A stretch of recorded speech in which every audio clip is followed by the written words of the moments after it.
this there is this process of closing one door and opening the next, these questions that one is asking oneself and asking if there's a partner involved are ongoing questions that you're likely going to continue to ask yourself Yeah. throughout the journey, even parenting post adoption.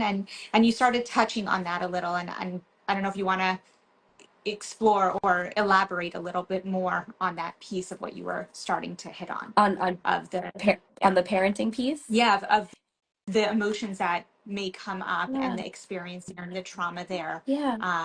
and how one could prepare oneself Yeah. for that piece, or for those who are pursuing that right now, how one Yeah. can continue to nurture oneself in Yeah. that space.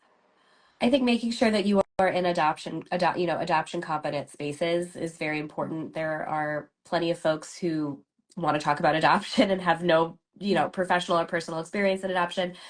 I think is very important for adoptive parents and for everybody who's in the triad somewhere. It's I think also acknowledging.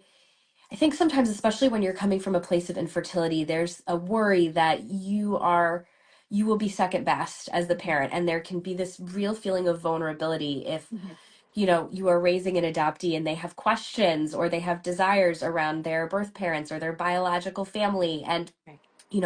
whether you have an open adoption or not, like this, it can feel uncomfortable. Similar if you're a parent through donor conception, sometimes that can come up. And it's really, to me, it's coming from a place of understanding what it is, as much as you can, what it is like to be in those shoes of your child, and you wanting to be there for them in whatever comes up for them along the journey around their identity and around, you know, their past and present and future, which is all intermingled in adoption. And so I think when it comes to kind of the emotional side for an adoptive parent, it can be really hard to do that and sit with that. And it I think it's important to acknowledge that it's hard, and also really trying to see through your own feelings to what does my child need from me.